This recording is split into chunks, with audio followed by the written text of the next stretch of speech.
It was a typical day in the small town of Richfield. The sun was shining, the birds were chirping, and people were going about their daily business. But something sinister was lurking in the shadows, waiting for its next victim. The old house on the corner of Maple Street had been abandoned for years. The windows were boarded up, the paint was peeling, and the lawn was overgrown. But someone had bought the property and was planning to fix it up. Little did they know, the house was haunted by an evil presence. The house had a reputation for being cursed. Some said it was built on an ancient burial ground, while others claimed that a family had been brutally murdered there years ago. But no one knew for sure what had caused the evil to take root in the house. The new owner of the property was a young couple, Sarah and David. They had big plans for the old house, hoping to turn it into their dream home. They spent weeks renovating the interior, making it modern and luxurious. But there was one room they were hesitant to touch, the bathroom. The bathroom was small and cramped, with old-fashioned fixtures and a musty smell. Sarah and David decided that they would leave the bathroom for last, hoping to tackle it when they had more time. But they soon realized that they didn't have a choice. Strange things began to happen in the house. Doors would slam shut on their own, objects would move without explanation, and a feeling of unease hung in the air. Sarah and David tried to ignore it, hoping that it was just their imaginations running wild. But then, one night, Sarah woke up in the middle of the night with a sense of dread. She heard a faint chanting coming from the bathroom, and her heart began to race. She nudged David awake, and they both listened intently. The chanting grew louder and more frenzied, and Sarah felt like she was going to be sick. David grabbed a flashlight, and the two of them tiptoed towards the bathroom. They could hear whispers and moans coming from behind the closed door. Sarah pushed it open, and they were hit with a cold gust of air. The bathroom was pitch black, except for a small candle flickering on the sink. In the candlelight, Sarah and David could see the outline of a figure standing in front of the mirror. They couldn't make out any features, but they could feel a malevolent energy radiating from it. "Who are you?" David demanded, shining the flashlight at the figure. There was no response, just the sound of the chanting growing louder. Sarah could feel her heartbeat in her throat, and she wished she could turn and run. Suddenly, the figure turned towards them, and Sarah gasped. Its face was twisted into a grotesque smile, its eyes glowing with an otherworldly light. It held out a hand towards them, beckoning them closer. David raised the flashlight as if to strike, but Sarah grabbed his arm. "No, we have to get out of here," she whispered. They both turned and ran from the bathroom, slamming the door shut behind them. For the rest of the night, they lay awake, listening to the chanting from behind the bathroom door. They knew they had to do something about it, but they didn't know what. In the morning, they called a local psychic, Mrs. Benson. She promised to come over that evening and investigate the bathroom. Sarah and David spent the day in a state of nervous anticipation, dreading what they might find. When Mrs. Benson arrived, they showed her the bathroom and told her about their experiences. She nodded gravely, then pulled out a small bag of herbs. "This is sage," she explained. "It's a powerful cleansing agent. We're going to use it to rid the house of the evil presence." The three of them stood in a circle, holding hands, and Mrs. Benson began to chant. She waved the sage around the room, and a thick smoke filled the air. The chanting grew louder and more frenzied, and Sarah felt like she was in a dream.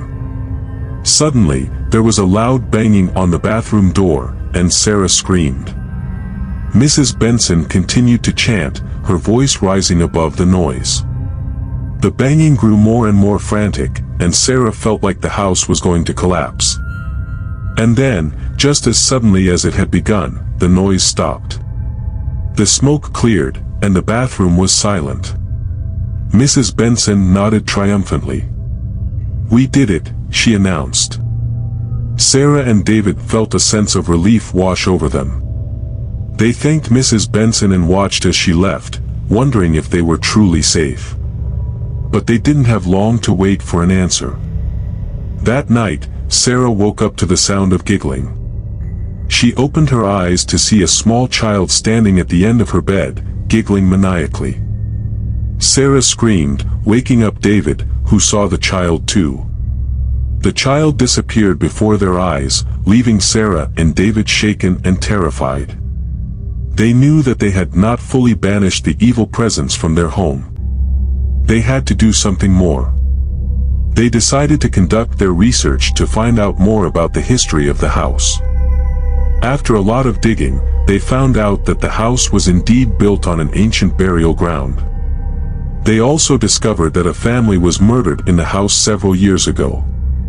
Determined to rid their home of the evil presence for good, Sarah and David called in a team of paranormal investigators. The team conducted several investigations and found that the house was indeed haunted by the spirits of the people buried beneath it and the family that was murdered there. Using their findings, the team performed a powerful cleansing ritual, and finally, the evil presence in their home was banished. Sarah and David were overjoyed that they could finally live in peace, without fear of any malevolent spirits. The once abandoned house on Maple Street was, at last, filled with love and positivity. Its new owners had finally chased the shadows away and made it a happy home once again. The night was dark and stormy. The rain pounded heavily against the windows of the old mansion, making the panes rattle and shake. The winds were howling fiercely, causing the trees outside to sway in unison. Inside the mansion, a small group of friends had gathered to spend the night. They had come to investigate the mysterious occurrences that had been happening in the mansion, and they were determined to uncover the truth. As they sat huddled together in the living room, sipping hot cocoa, they heard a strange noise coming from the hallway. It was a low, guttural growl that made their blood run cold.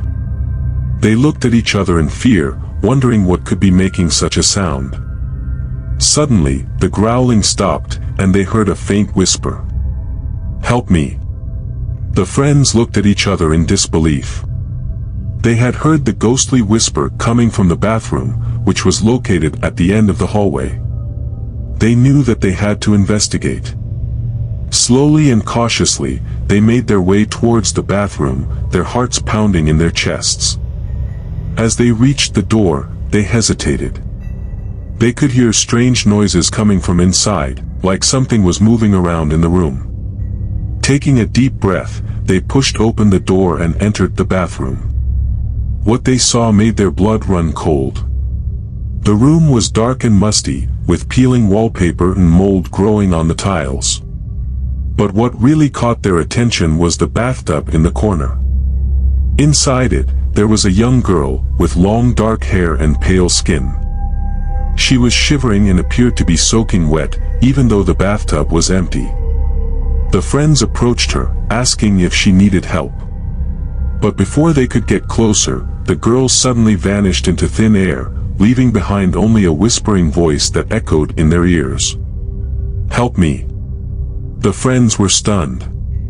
They had just witnessed a ghostly apparition, and the bathroom had suddenly become haunted. They knew that they had to find out more about the girl and her story. After researching, they discovered that the girl had been a maid who had worked in the mansion many years ago. She had become pregnant by the wealthy owner of the mansion and had been forced to hide her condition from the other servants. When her child was born, it had died mysteriously, and the maid had fallen into a deep depression. She had committed suicide in the bathtub, and her ghost had been haunting the bathroom ever since. The friends realized that they had to help her find peace, to lay her ghostly torment to rest. They reached out to a psychic medium, who came to the mansion to communicate with the ghost of the maid. The medium was able to help the maid to move on to the afterlife, bringing peace to both the girl and the friends. From that day on, the haunted bathroom became a place of beauty and serenity, no longer harboring the spirits of the past. The friends had solved the mystery of the haunted bathroom, and they were relieved that they had been able to lay the ghostly maid to rest. The mansion was no longer a place of fear and dread, but instead, it had become a place of joy and peace. The friends continued to gather there, telling the story of the haunted bathroom to all who would listen. And they knew that the maid's spirit would always be a part of the mansion, but now in a much more peaceful way.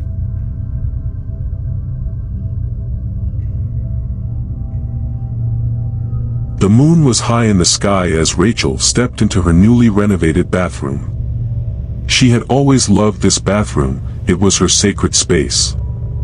With soft lighting, a jacuzzi tub and plush towels, Rachel felt like a queen in her home. She filled the tub with warm water and added a few drops of lavender essential oil to the water to help her relax. As she slipped into the tub, the warmth of the water enveloped her and she breathed a sigh of relief. The stresses of the day melted away as she lay back and let the soothing water surround her. But as Rachel closed her eyes, she felt a cold breeze on her skin. She sat up quickly and looked around the room, but saw nothing. However, she couldn't shake the feeling that she was not alone. With hesitation, she sank back into the water and tried to relax, but the presence she felt lingered. She slowly opened her eyes and saw something moving in the corner of her vision. She sat up quickly, her heart racing as she looked around the room. But still, she saw nothing. She let out a deep breath and tried to calm herself down, thinking it was just her imagination getting the best of her. But as she sank back into the water, the presence returned, stronger than before. It was then that Rachel felt a hand on her ankle. She cried out and jumped out of the tub, her heart racing. She looked around the room, her eyes searching for any sign of an intruder, but the door was still locked and no one was in the room with her. With fear gripping her, Rachel wrapped herself in a towel and ran to her bedroom, slamming the door shut behind her. She sat on the edge of the bed, her breathing heavy and her heart racing. She knew she couldn't stay in that bathroom any longer. The next morning, Rachel called a contractor to come and investigate the bathroom. But the contractor found nothing out of the ordinary, no signs of an intruder, no drafts, no unusual smells. The bathroom was perfectly fine. Rachel tried to put the experience behind her, chalking it up to her imagination. But then, strange things began to happen in her home. Objects moved on their own, doors opened and closed by themselves, and strange voices could be heard late at night. Rachel tried to ignore it, but the terror in her heart never went away. She stopped sleeping, stopped leaving her home, stopped inviting guests over. One night, as she lay in bed, she heard a strange noise coming from the bathroom. She knew she shouldn't go in there, but her curiosity got the best of her. Rachel slowly made her way to the bathroom and opened the door. As she looked around the room, her eyes widened in terror. The tub was filled with black, brackish water and the room was filled with the putrid smell of decay. The once beautiful bathroom was now a nightmare, filled with dark, foreboding energy. Rachel tried to back away, but the door slammed shut behind her. Her screams echoed through the room as she slowly sank into the murky water. She felt hands grabbing at her, dragging her deeper into the tub, into the eternal darkness. As the morning arrived, the contractor entered Rachel's home and found her lifeless in the tub. The once beautiful bathroom was now a rotting and decaying room filled with the stench of death. The contractor knew something had happened in this bathroom, but what it was, he could not explain. Rachel's soul, now trapped in the darkness of the bathroom, waited for the next unsuspecting victim to enter, so it could claim another life.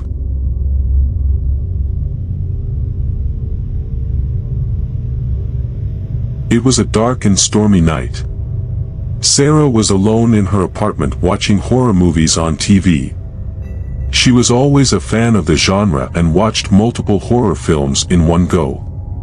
She stopped the movie she was watching and realized that she had to go to the bathroom. It had been a while since she last visited the bathroom, so she figured it was time to go.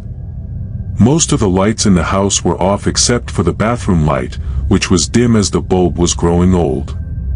Sarah walked towards the bathroom, but before she could step in, she felt as if someone was watching her. She glanced around but saw no one. She then went inside and closed the door behind her. Sarah was startled when the door clicked shut. She felt uneasy but disregarded the feeling, thinking it was just her imagination. She did what she came to do and washed her hands. As she turned the knob on the sink, the water suddenly became red. She was horrified and quickly turned the water off, but the water continued to drip from the faucet with a red tinge. The water looked like blood.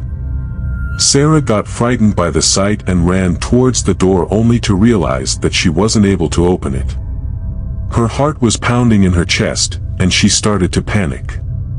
She turned on the fan but it wouldn't start. The light flickered, and she felt a cold breeze flowing through the bathroom. As she looked into the mirror, she found a figure of a woman with long hair and bloodshot eyes staring back at her. Sarah was trembling with fear and felt like she was about to faint. The woman in the mirror started whispering something, but Sarah couldn't make out the words. She then realized that the woman was trapped behind the mirror. Sarah started to knock on the mirror to see if the woman needed help, but the figure in the mirror started to scream. Sarah felt like she was losing her mind. The figure started to whisper words that she couldn't comprehend. She continued to knock on the mirror, and the figure started to fade away until it completely disappeared. Sarah fell to the floor shaking with fear. She tried to stand up, but her legs refused to move. She felt a cold hand resting on her shoulder. She was too terrified to move, but she knew that she had to get out of there. She slowly stood up and walked towards the door, using all her strength to push it open. As she passed the threshold of the bathroom, she felt a gust of wind brush by her. She looked back, and the door slammed shut with a loud thud. Sarah had never experienced anything like that before. She fled to her bedroom and locked the door behind her. She couldn't sleep that night as she kept hearing strange noises from the bathroom. Even though she knew it wasn't true, she felt like someone or something was following her every move.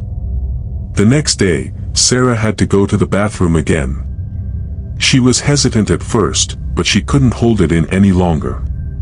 She opened the door, and everything was normal. The water in the sink was clear, and the fan was working perfectly. The door opened without any resistance, and the mirror was empty. Sarah thought that she was going crazy the night before, but she knew that what she saw and experienced was real. She never spoke of the incident to anyone as she didn't want anyone to think she was crazy. From that day forward, Sarah never felt comfortable going to the bathroom alone at night.